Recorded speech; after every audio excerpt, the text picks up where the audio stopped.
Hop.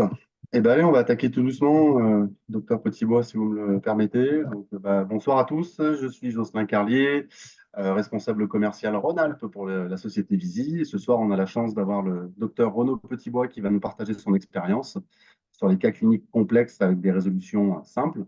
Bon, pas si simple que ça, il faut quand même être chirurgien dentiste, hein, on est bien d'accord. Mais voilà, je vais laisser la parole au docteur Petitbois qui va se permettre de démarrer sa conférence. Je vais vous demander à tous d'éteindre vos micros et on se fait un petit question-réponse à la fin. N'hésitez pas à noter vos questions sur la partie chat de manière à ce qu'on puisse y revenir à la fin et ne pas oublier une question. Il n'y a pas de questions bêtes, il n'y a que des réponses idiotes, donc surtout n'hésitez pas. Et on essaiera d'y répondre au mieux. J'essaierai d'épauler le docteur Petitbois du mieux que je peux pour pouvoir répondre à toutes vos questions à la fin de la conférence. Docteur Petitbois, je vous laisse la parole, c'est à vous. Bonne Merci conférence. à toi. Merci à toi. Voilà, c'est un honneur pour moi, évidemment, de participer pour Visi à ce petit webinaire d'été. Hein, on est tous sur les starting blocks des vacances, donc voilà.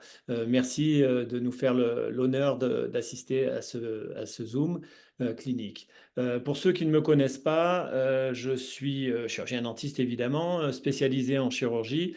Je travaille dans la petite ville d'Antibes, dans le sud de la France, et en mon petit cabinet personnel, mais je travaille aussi en clinique pour faire les gros cas sous anesthésie générale. Par ailleurs, je suis responsable aussi des cours au DU d'implantologie basale et de chirurgie guidée que nous avons lancé avec mon maître Gérard Scortesi à Nice depuis 2 ans maintenant. Je suis aussi coprésident des assises de chirurgie orale qui auront lieu les 6 et 8, du 6 au 8 février 2025. Et par ailleurs, je suis aussi expert judiciaire auprès de la Cour d'appel d'Aix-en-Provence. Voilà. Donc, évidemment, vous êtes tous invités à venir au congrès de la chirurgie orale. Il y a 3500 confrères qui sont présents dans toutes les disciplines tête et cou. Et c'est un beau rassemblement. On a préparé un très beau programme avec mon ami Franck Afota. Alors, pour en revenir tout de suite au sujet, ben, vous savez, le but pour nos patients, hein, c'est de récupérer des dents fixes, esthétiques, éviter des greffes si possible, et avoir une belle réussite, une hygiène facile, et surtout pas dépenser trop de sous, mais avoir quelque chose de très correct. Donc ça, c'est ce que nous demandent nos patients. Nous, de notre côté, ben, on a développé depuis quelques années tout un tas de techniques assez complexes, de façon à pouvoir répondre à la demande de nos patients. Qui dit protocole complexe dit des complications, dit des problèmes, des aléas. Et de l'autre côté, on a nos patients qui sont de moins en moins gentils quand ça va pas. Et donc ça enregistre. Moi, j'ai vu il y a eu des médico-légaux qui se sont multipliés avec des confrères qui font plus ou moins des burn-out parce que voilà, ils ont mis en route des techniques super sophistiquées et ça marche pas toujours à tous les coups. La solution, c'est quoi? Ben, c'est tout simple, hein, c'est de se former, c'est d'aller faire les DU, d'aller voir des confrères, de faire des TP, de bien préparer ses chirurgies. L'échec, si on ne parle pas du praticien, bah, il peut venir du patient, hein, suivant l'âge, il faut faire attention, le sexe, le tabac, son bilan médical et souvent aussi l'historique de la maladie parodontale. Au niveau des implants, bah, c'est le positionnement de l'implant, la marque, il faut faire attention à ne pas utiliser n'importe quoi. Les états de surface sont très importants aussi, le dessin de l'implant. Et au niveau du site, la nature du terrain, l'environnement et surtout, quelque chose qu'on oublie souvent, c'est l'antagoniste. Vérifier l'occlusion toujours. Alors, lorsqu'on voit une périimplantite comme celle-ci, la question qu'on peut se poser, c'est est-ce que c'est une maladie immunitaire ou pas? Joseph Choukroun, le roi du PRF, en 2021, nous a répondu, eh bien, en fait, il y a deux origines, mécanique par rapport au stress oxydatif sur les implants, on peut appeler ça une maladie immunitaire, et au niveau de la bactérie, parce qu'on a un faible tissu kératinisé, on a les tissus mous qui ne sont pas en bon état et qui vont être atteints par une maladie parodontale. Alors, l'étiologie des complications implantaires, si on ne parle pas de la partie bactérie, hein, c'est souvent un échec de la vascularisation. Échec de la vascularisation, si on veut comprendre ça, une des clés, c'est le stress oxydatif. Le stress oxydatif est dû à une ischémie provoquée par une tension, une inflammation, une pression qui va faire augmenter des agents oxydants qu'on appelle radicaux libres qui vont inhiber la production des cellules souches et leur fonctionnement. Ce qui fait qu'au final, comme il n'y a pas de cellules souches, il va y avoir une mauvaise vascularisation au sein des tissus, des vaisseaux, pardon, des vaisseaux sanguins. Vous aurez une mauvaise vascularisation, donc vous allez avoir un échec de l'apport sanguin et tout doucement une mort des cellules osseuses. Alors, le stress oxydatif, eh ben, on l'a compris, c'est dû à des contraintes par rapport à la chirurgie. Souvent, c'est traumatique. Ça peut être des causes iatrogènes, hein, une chirurgie excessive, un os pauvre en quantité, en qualité, une fixation, une stabilité de l'implant de mauvaise qualité. Aussi les échecs des greffes, que ce soit en tissu mou, au niveau osseux, au niveau du sinus. Les biphosphonates par intraveineuse. On sait au jour d'aujourd'hui que les biphosphonates pris par cachet n'apportent plus aucun problème. C'est très, très rare. Les photos que je vous présente ce soir sont toutes des photos de mes cas à moi, donc mes cas qui ont réussi, mes cas qui ont moins bien réussi. Une des clés pour simplifier les cas compliqués, c'est au niveau des questions, des conditions générales, hein. Vérifiez bien le cholestérol des patients, le tabac, le diabète, le cardiaque, et on applique les recommandations chirurgicales habituelles pour toute chirurgie. Personnellement, dans mon cabinet, dès qu'on fait des grosses reconstitutions, dès qu'on a des patients un peu faibles au niveau osseux, hein, on fait une supplémentation. Généralement, j'utilise le pack immunitaire de chez Joseph Choukroun. Je rajoute personnellement du calcium, hein, du silicior. Et on utilise souvent en association avec des pénicillines de l'azithromycine, hein, l'ordifa classique. Et on fait un traitement de 2 mois, si possible, avant la pose des implants. La deuxième solution pour simplifier, c'est ce qu'on appelle avec mon maître Gérard Scortesi le management osseux. Le management osseux, c'est une stimulation ostéogénique. Ça a été initié au départ dans les années 70, où on faisait des petits trous dans l'os. Baer et Sarfati l'ont amélioré. Il faisait aussi des petits trous à la fraise XXL chirurgicale. Et Gérard a vraiment protocolé cette technique. C'est très simple, c'est basé sur le principe que toute fracture va occasionner un saignement au niveau du périos, de l'endos et du lit du bas-fond du sinus. Et ce saignement va obligatoirement donner lieu à une réparation, à une cicatrisation et à une régénération. La réponse osseuse est dans 100% des cas. Vous aurez une modification des tensions internes osseuses. Jusqu'à 21 jours, vous aurez une réaction catabolique qui va ramollir l'os. Et au-dessus, à partir de 45 jours, vous aurez une réaction anabolique. Et là, on va durcir l'os. Vous avez compris que ça va nous intéresser beaucoup pour l'implantologie. Alors, une blessure, hein, au niveau des principes, conduit systématiquement à une réponse immunitaire pour restaurer l'apport sanguin qui va réparer l'os à partir de la formation d'un caillot sanguin. Évidemment, viens de vous l'expliquer. L'apport sanguin donc, est donc la clé de la régénération osseuse. Si vous n'avez pas de saignement, vous n'aurez pas de prise de votre implant et on va droit au problème. On a développé pour cela des ostéotenseurs manuels et rotatifs, hein, qui, comme vous voyez sur la photo de droite, vont venir perforer par exemple le sinus, le bas-fond du sinus, hein, et il va y avoir une accumulation de cellules osseuses provoquée par la petite hémorragie du bas-fond du sinus, et donc une modification des tensions internes. Très important pour nous avant comment on appelle ça, avant la chirurgie, par exemple, si on veut faire une EROG, hein, on va picoter l'os comme vous voyez sur la gauche. Et donc, ça va nous permettre de favoriser la vascularisation et la prise de notre biomatériau. C'est aussi important après 45 jours, lorsqu'on opère une personne âgée, parce qu'elle va pouvoir excusez-moi, elle va pouvoir être équipée alors qu'il y avait peu d'os au départ, voire une atrophie majeure. Au niveau de la simplification, il y a aussi qu'il ne faut pas se lancer dans l'aventure tout seul lorsqu'on a un cas complexe, hein. Il faut être bien entouré, une, deux, trois personnes s'il faut. Vous voyez, moi, au bloc opératoire, on est systématiquement à 4 personnes avec mon anesthésiste. Il faut bien préparer sa table de chirurgie de façon à être pas pris au dépourvu et avoir une bonne assurance aussi, c'est important. Et pas faire n'importe quoi. Ici, j'étais en conférence à Bombay en Inde. Et quand je suis arrivé dans le bloc opératoire, les gens étaient là, tout prêts à me rendre service. Et j'ai dû faire déguerpir tout le monde et restériliser nettoyer, désinfecter tout le bloc. On ne peut pas faire comme ça, on ne peut pas travailler comme ça. Une des clés aussi, c'est que lorsque vous faites des lambeaux, il faut absolument que vos lambeaux soient relax et qu'on puisse les refermer à la suite de la pose d'un implant, voire d'un biomatériau, qu'on puisse remettre bout à bout les deux lambeaux facilement. Et pour ça, on utilise des brocheurs qui vont tout doucement distendre les lambeaux et permettre de refermer ça impeccable. Très important, hein, parce que si vous n'avez pas un assouplissement du lambeau, vous aurez une mauvaise suture. Si vous avez une mauvaise suture, vous allez perdre même un beau geste que vous avez fait. Et voilà, ça sera une catastrophe. Encore une aide très précieuse, ce sont les PRF. Les PRF, moi, je les utilise depuis le début. C'est vraiment un truc extraordinaire dans la mesure où, par exemple, ils vont vous aider à combler une alvéole facilement sans que ça vous coûte un centime. De par leur action sur l'angiogénèse, ils vont limiter le stress oxydatif. Ils vont libérer des facteurs de croissance qui vont limiter la résorption post-opératoire.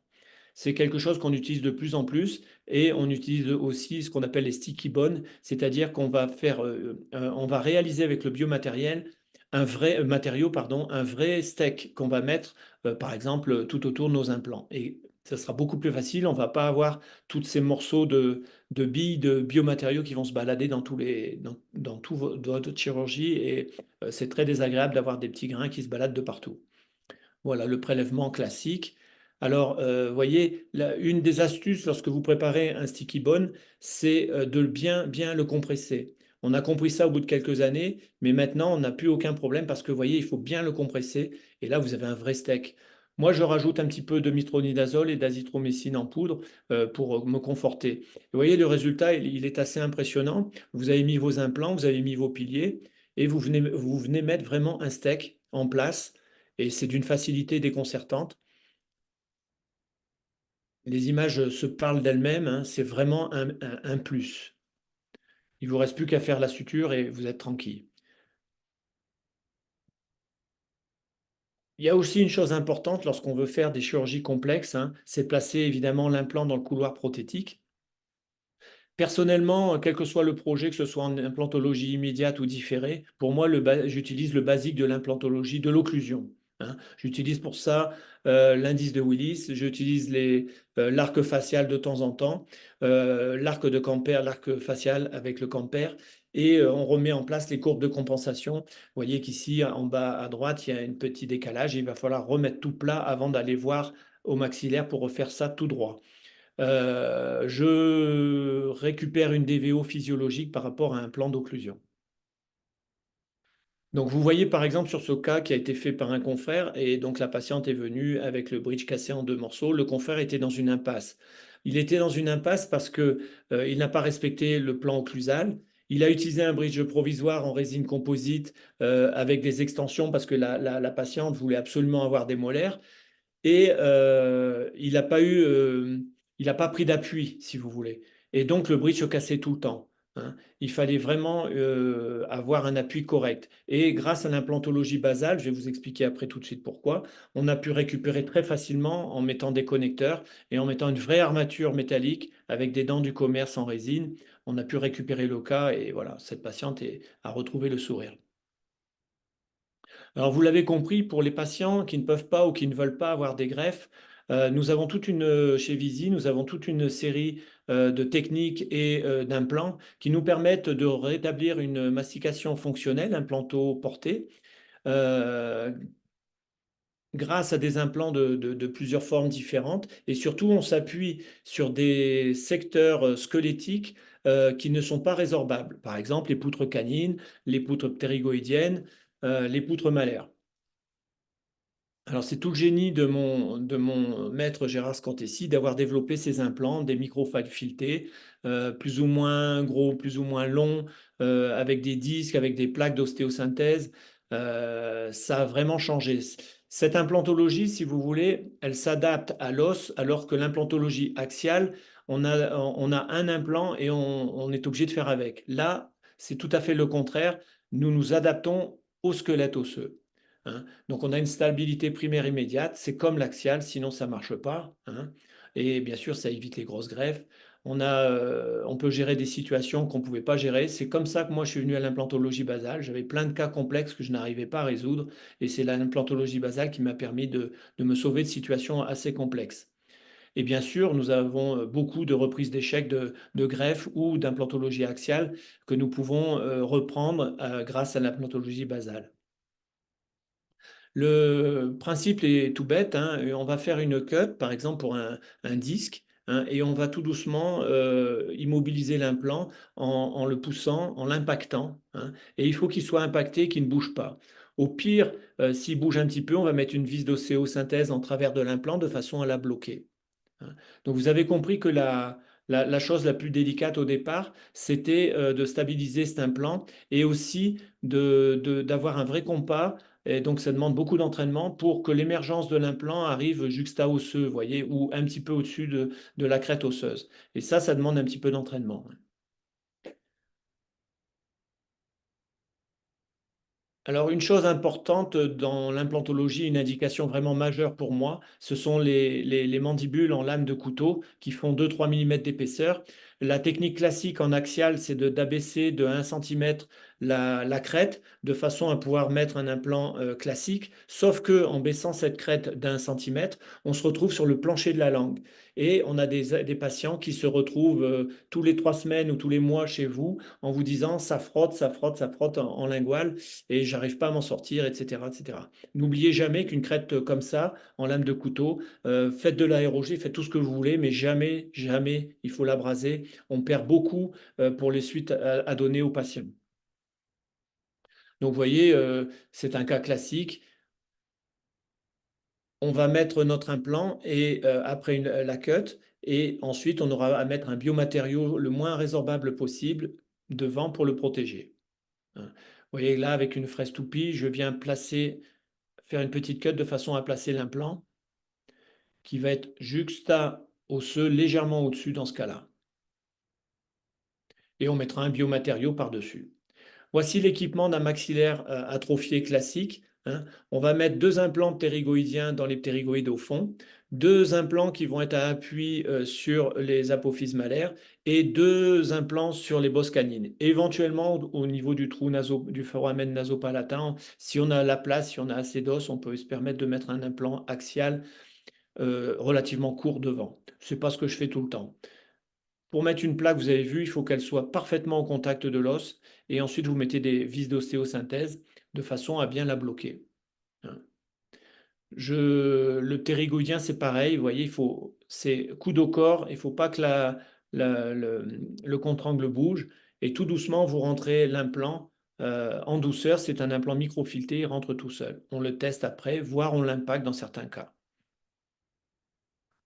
Le système chez nous se fait avec des piliers et des vis. Donc le bridge sera vissé avec des petites vis M1,4 en or ou en titane. Voici l'équipement classique d'une mandibule. Là, vous avez des petites vis en plus d'ostéosynthèse qui sont censées faire un toit de tente de façon à ce que le biomatériau puisse mieux se mettre en place et qu'on n'en perde pas trop.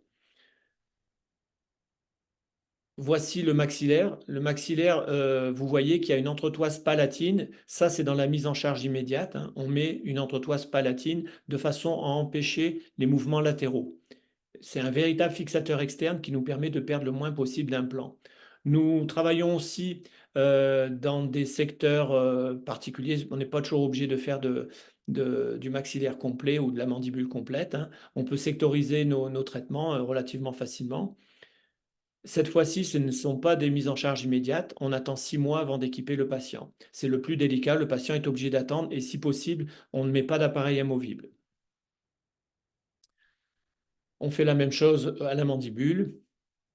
Vous voyez, là, on a équipé tranquillement. On ne peut pas mettre une plaque tout seul. Il faut obligatoirement qu'il y ait au minimum 2 implants, voire 2 implants et faire dento-implanto-porté. Ça marche très, très bien. Vous voyez ici que le biomatériau a bien fonctionné, c'est bien mis en place.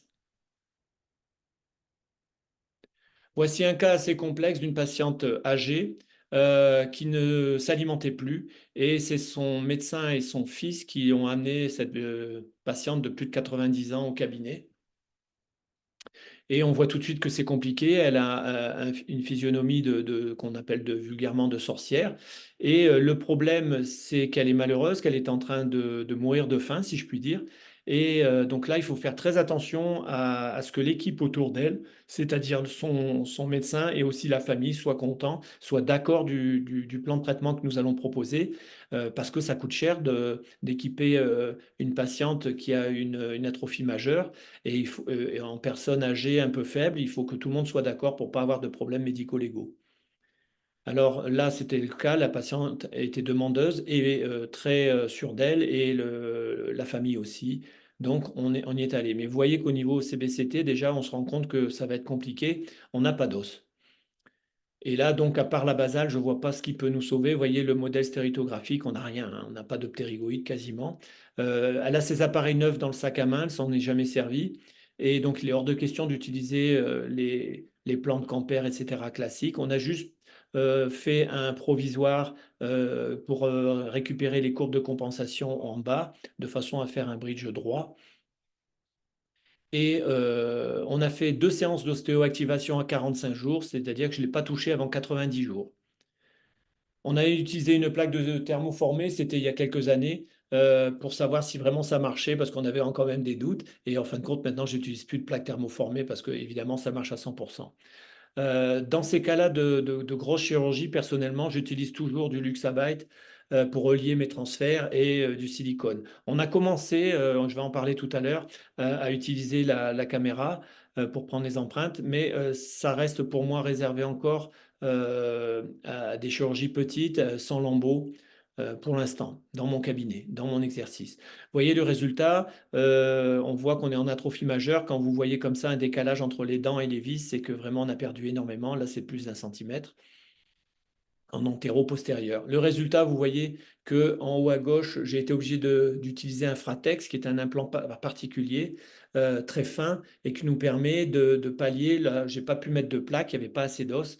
De même que dans la ptérygoïde gauche, voilà, ça nous a sauvés. Vous voyez tout de suite sur la panneau en bas, sur le modèle CBCT, le biomatériau qu'on a dû mettre. On n'avait plus rien du tout. On a dû mettre un vrai rempart de biomatériaux non résorbables. J'aime bien cette photo de téléradiographie de profil parce qu'on a une espèce de symétrie entre les implants qu'on a posés. C'est toujours sympa de voir ça. Et vous voyez, à 72 heures, la patiente a changé complètement de physionomie. Elle va reprendre confiance en elle et surtout, elle va remanger. Et là, ça a été que du bonheur pendant les quelques années. Elle vient de décéder malheureusement, mais elle a vécu, sa famille m'a remercié et c'est extraordinaire. Voici un nouveau cas où on avait fait une mise en charge. La ptérygoïde à gauche, il n'y en avait pas, donc je n'ai pas pu équiper. Par contre, on a mis un biomatériau et on a réutilisé quelques temps après. Ça avait durci un petit peu. J'ai pu mettre un ptérygoïdien qu'on a rattaché facilement au bridge, avec une petite réparation faite dans la journée par le prothésiste. Donc un bon résultat esthétique. J'utilise les services du laboratoire Newtech depuis 20 ans, Robert Manière, Thomas Musso et sa maman qui est adorable. Et on a une bonne équipe, on travaille ensemble depuis des années. Pour ce cas, malheureusement, une année plus tard, la patiente qui était du midi de la France et du milieu de la France, je n'avais pas de contact avec elle, elle est revenue avec quasiment le bridge dans la main. Pourquoi? Parce que le bridge s'est dévissé. Elle n'a pas osé aller voir son dentiste local et elle a cru que ça allait tenir comme ça. Malheureusement, quand un bridge se dévisse, il faut absolument le revisser très rapidement, sinon on perd tout. C'est ce qui a été le cas. On a eu affaire à des fractures de fatigue et on a gardé que le ptérygoïdien droite parce que le reste bougeait dans tous les sens. Donc il a fallu redémarrer à zéro. On a fait 2 séances d'ostéoactivation à 45 jours.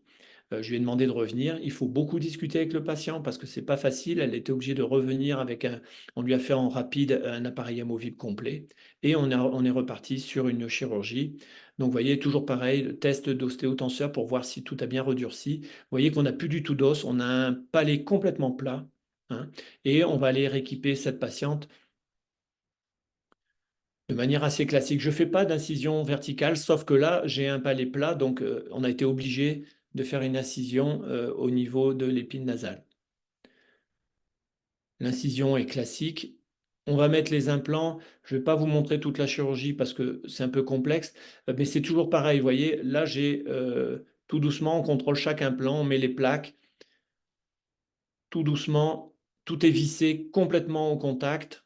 Très important, si vous n'avez pas le contact, il faut boutrouler votre plaque jusqu'à ce qu'elle soit au contact et ce soit pas vous qui pliez la plaque sur l'os. La plaque doit être complètement posée sur l'os sans qu'il y ait de tension dessus.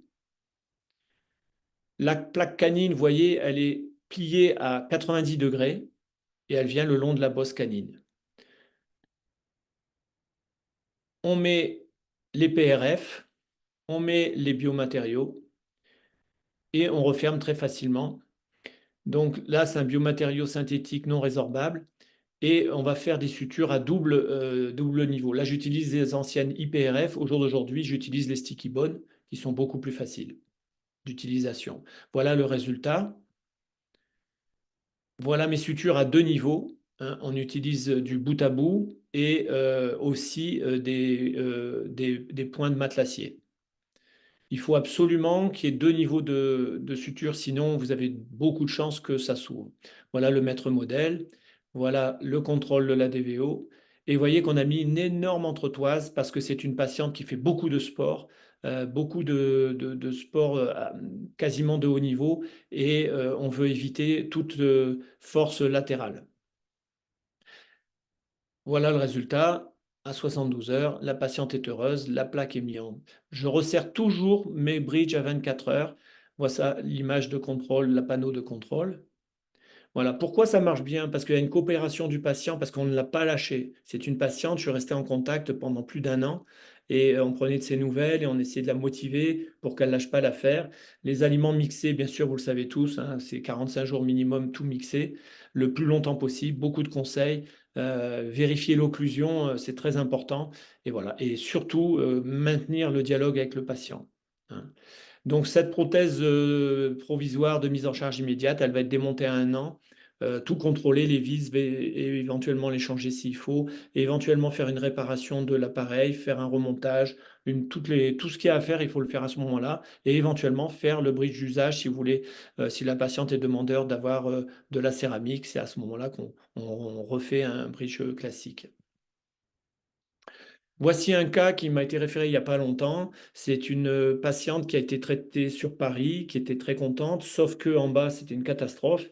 Et vous voyez que le confrère a fait le haut, mais il est tombé sur une impasse parce que le bas, il ne pouvait pas. En secteur 3, il y avait le foramen mentonnier au niveau de la gencive et il ne savait pas comment faire. Donc, il m'a référé la patiente qui est venue de Paris et on a pu la rééquiper grâce à la basale. Vous voyez, j'ai mis une plaque que j'ai boutronée tout autour du nerf, tout autour du foramen. Et en plus, on n'a pas eu de chance, c'est qu'il y avait deux trous, il y avait deux foramen côte à côte. Donc la plaque a été boutronée dessus et elle a été tordue quasiment à 45 degrés.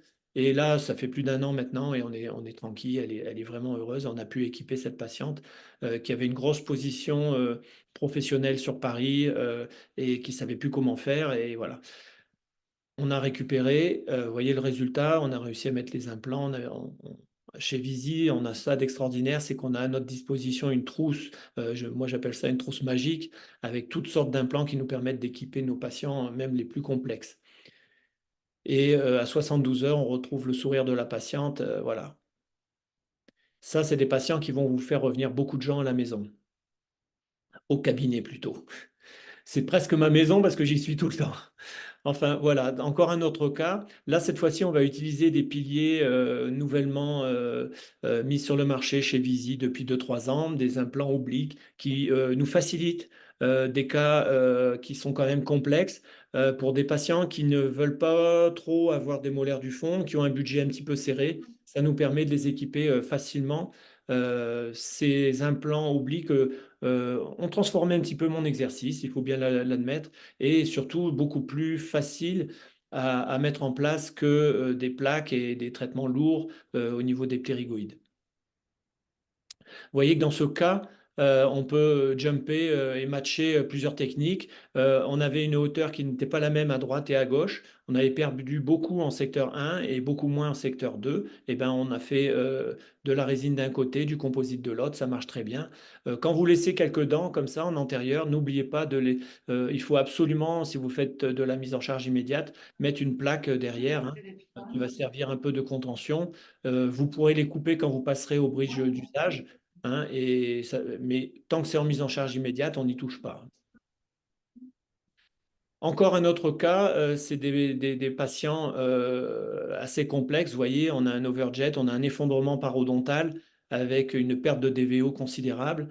Donc toujours pareil, on fait des planifications Et on va faire une chirurgie grâce à ces implants obliques qui va être relativement facile à faire et des patients qui vont être très contents d'un traitement très rapide et très simple avec toujours pareil, un investissement financier beaucoup moindre qu'une grosse intervention. Vous voyez que tous ces cas, ce n'est pas un cas par-ci par-là, hein, j'aurais pu en mettre des dizaines. On a une bonne satisfaction de nos patients, on leur redonne toujours le sourire, c'est quand même vraiment agréable. On a quand même de temps en temps des petits soucis. Vous voyez, par exemple, sur ce cas, on a une petite fracture de fatigue dans le secteur 1. C'est un patient qui est chef d'entreprise, qui est le 100 kg réglementaire, le 100 kg au centimètre carré. Il ne mâche pas pour rien et il nous a occasionné une fracture de fatigue sur la plaque. Qu'à cela ne tienne, on avait greffé, on a récupéré une place derrière le ptérygoïdien qui était fracturé et on a remis un fractal, ce qu'on appelle un fractal, c'est un implant de 3,75 par 11 avec un petit pilier dans la greffe qui avait été mise en place lors de la pose de la plaque. On n'a pas enlevé le ptérygoïdien parce que si je l'ai enlevé, j'ai enlevé la ptérygoïde avec. Donc il faut absolument laisser, c'est en place, ça n'est pas infecté, il n'y a aucun problème. De même que la plaque qui était ostéo-intégrée au niveau des vis, il ne faut surtout pas y toucher puisque vous allez avoir de grosses chances d'avoir une communication bucco-sinusienne. C'est ostéo-intégré, on n'y touche pas. Patient très, très content et récupéré très rapidement. Là, j'ai attendu d'avoir les implants pris, on n'a pas fait de mise en charge immédiate.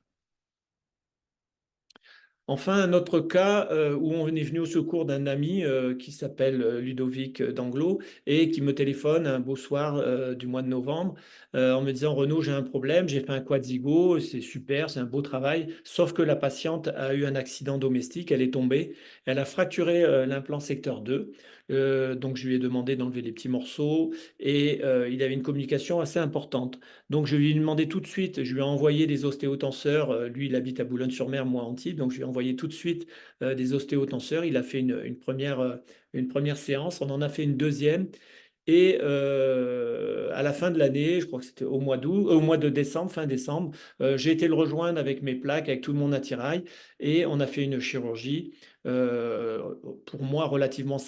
C'est ça qui est extraordinaire. Pour lui qui fait du zigot toute la journée, ça lui semblait extraordinaire. Pour moi, c'était vachement simple. On a mis deux plaques, on a mis un ptérygoïdien derrière. J'ai eu beaucoup de mal sur la plaque parce que vous doutez bien qu'à cause de la communication bucco-sinusienne, on avait toute la paroi vestibulaire qui était molle. Et donc, j'ai dû remonter sur l'arrière de la poutre malaire pour mettre mes vis. Donc, en fait, j'ai à nouveau reboutrolé complètement la plaque pour venir sur l'arrière de la poutre malaire pour pouvoir accrocher ma plaque. Bien entendu, toujours le test à l'ostéotenseur pour voir où on va au ptérygoïdien. Et vous voyez l'intervention, toujours. Il ne faut pas se laisser embarquer parce que vous voyez qu'on n'a quand même pas beaucoup de largeur. Il faut bien tenir le contre-angle à deux mains et on va tout doucement, très peu de tours, très peu de forage. Coupe-moi Vous voyez, l'eau.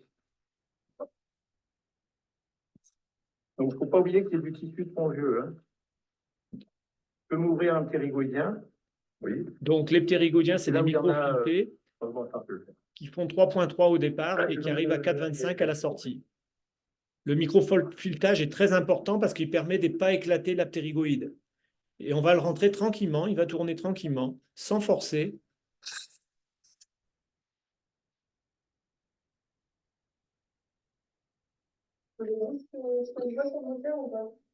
Non, tu peux le laisser micro. C'est un petit pitch. Je comprends qu'il faut une vitesse un peu rapide. Et il va se bloquer tout seul. Voilà, il est bloqué. On va le tester. Voilà, on va la bloquer. Et puis après, c'est bon. Voilà la plaque qui a été boutrolée sur le côté interne de la plaque malaire. Et tout doucement, voyons, pour pas trop fatiguer. Et là, je boutrole la plaque pour être sûr qu'il n'y ait pas d'espace entre la plaque et la poutre malaire. Tu as vu, si tu n'as pas le contact. Je comprends bien la philosophie. Je l'ai un peu appris, mais des Donc, toujours pareil, 0,5, on met le plus de vis possible. Voilà le résultat au CBCT. Hein, on voit qu'au niveau de la paroi vestibulaire, on a du néo-os. Hein, on n'a pas encore un os parfaitement dur. Et on voit bien que la plaque, elle est passée par derrière. Le ptérygoïdien est bien placé. On a fait 2 heures de chirurgie, démontage, remontage compris. On va noyer avec des transferts dans la résine auto. Et voilà, le tour est joué, hein. Donc, ostéoactivation, ostéo-immunologie. Bien sûr, on avait mis la patiente sous vitamine D et sous calcium. Donc, bon résultat. Je voulais vous donner juste un petit coucou sur la dentisterie 2.0. Alors, j'utilise depuis 2019 la caméra intrabuccale. On l'utilise plus pour des tout petits cas que des maxillaires ou des mandibules complètes. Parce que souvent, ça saigne et on a du mal à garder l'acquisition. Alors, je sais que j'ai plein de copains maintenant qui mettent des petits postes de façon à pouvoir ne pas perdre le chemin. Mais on a quand même beaucoup de saignements, etc. Et ce n'est pas toujours facile au bloc de gérer ça. Mais on y arrive. On y arrive quand même de plus en plus. Grâce à l'aide d'Augustin Le Rebourg, l'ingénieur maison chez Visio, on a mis au point tout un accastillage de façon à pouvoir répondre à la demande des caméras. Et ma foi, on s'est. Oui, je voulais vous dire juste, excusez-moi, je vais trop vite. Pardon. Voilà. La chose importante que j'ai vue avec tous mes étudiants, c'est n'oubliez pas lorsque vous mettez des body scans ou lorsque vous mettez des transferts de tout le temps et systématiquement prendre des radios. 9 fois sur 10, quand le bridge ne rentre pas bien, c'est qu'il y a un transfert qui n'est pas vissé à fond. Donc faites très attention à ça, c'est tout bête, il suffit de prendre une radio, ça dure 1 seconde et vous êtes sûr d'avoir envoyé une bonne empreinte. Vous voyez, le résultat de l'usinage, il est quand même fantastique, hein. Voilà, ça nous a révolutionné. Les guides aussi nous ont révolutionné. C'est pour ça que j'ai mis au point le DU d'implantologie guidée à Nice. Vous êtes tous invités. On démarre au mois d'août les inscriptions. Vous voyez, donc là, c'est un forêt guide. Alors, moi, j'ai utilisé des petits contacts dans le palais de façon à matcher le CBCT avec la caméra. Ça, c'est un cas assez complexe qu'on a réalisé relativement facilement avec des forêts guides. Ce n'est pas du full guidé. J'aime bien avoir une fiche au bloc opératoire pour savoir où je vais, hein. Personnellement, on n'y va pas comme ça et j'aime bien à chaque fois savoir ce que je dois mettre, où je vais, etc. Donc, vous voyez, je ne vais pas vous faire un cours sur la guidée, c'est du classique. Moi, j'ai pris la DVO là avec une réplique du modèle du haut qu'on avait préparé en amont avec du Luxabite et de la résine et de la cire, pardon. Le résultat, il est pas mal et surtout, on gagne une bonne heure de chirurgie. Donc, vous voyez le résultat au CBCT par rapport à ce qu'on avait prévu et par rapport à ce qu'on a fait, c'est quasiment similaire partout. Donc, c'est quand même assez précis, hein. Même si c'est que du forêt guidé, c'est déjà pas mal. Encore un autre cas, encore un petit peu plus compliqué. J'ai juste un petit bourrelet de gencive attachée, c'est pas terrible. Le cas est toujours compliqué, je n'ai pas d'os. On match le CBCT et la caméra. On fait notre projet, notre planification. On sait qu'on va avoir des problèmes parce qu'on n'a vraiment pas beaucoup d'os et qu'il va falloir gérer en cours de route des risques de collision avec le bas-fond du sinus, les fosses nasales. Tout est prévu, on a notre système en place, toujours ma fiche pour que je ne sois pas perdu pendant la chirurgie. Je ne vais pas vous passer la chirurgie, mais je voulais juste vous dire que en milieu de chirurgie, donc on met des piliers systématiquement. En milieu de chirurgie, j'ai été obligé d'enlever pour faire le bloc antérieur le guide parce que je n'avais plus assez d'os et que je passais au travers. Et dans ce cas-là, il faut savoir reprendre la main manuellement. J'ai utilisé ce qu'on appelle un face guide, c'est-à-dire que on va utiliser une cale, parce que là on est au bloc opératoire, on perd facilement tous nos repères, et on va utiliser une espèce de cale qu'on va mettre dans le trou nasopalatin, dans le foramen nasopalatin, qui va nous servir à paralléliser nos implants.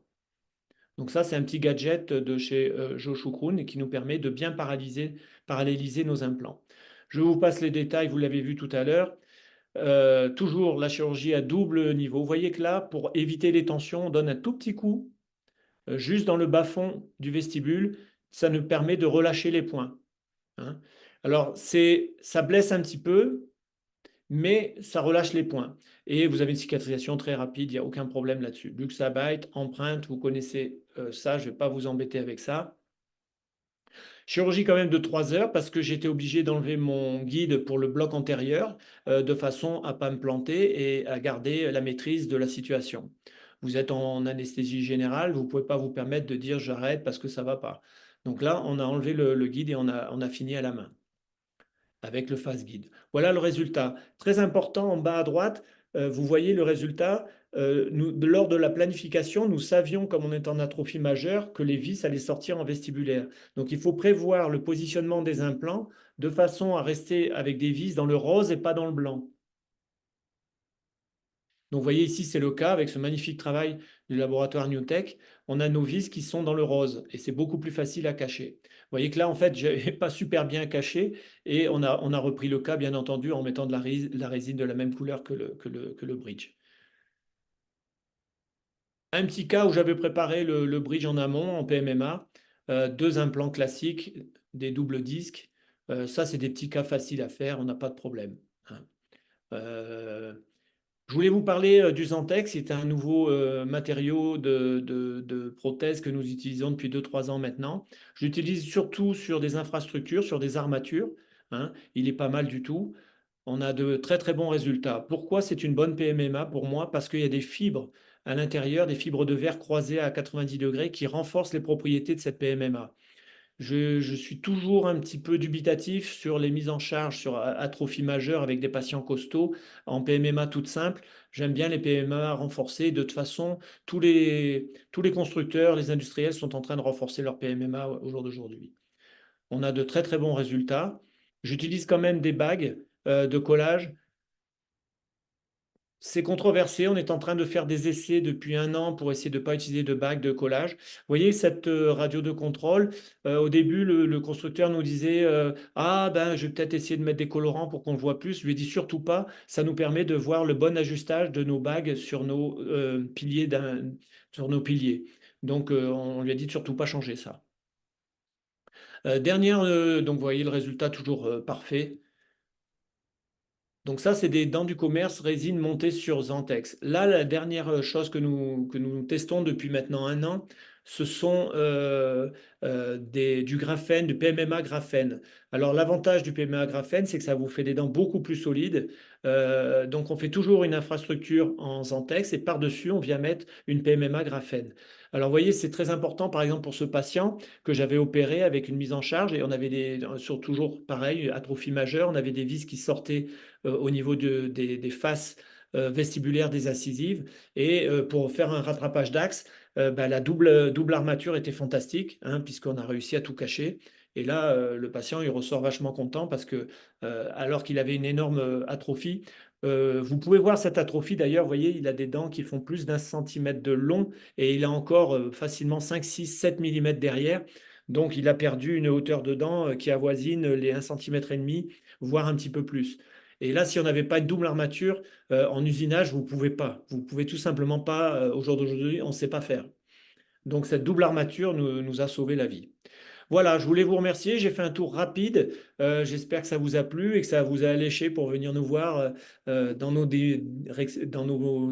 Et voilà, je suis à votre disposition. Merci, docteur Petitbois, pour cette belle conférence et ces bonnes explications. Je vais vous demander peut-être à tous de réactiver vos micros si jamais vous avez des questions à poser au docteur Petitbois, c'est le moment de le faire. Faute de quoi, après, ce Zoom sera en replay éventuellement et retransféré par notre équipe communication directement sur votre adresse mail pour ceux qui s'étaient inscrits.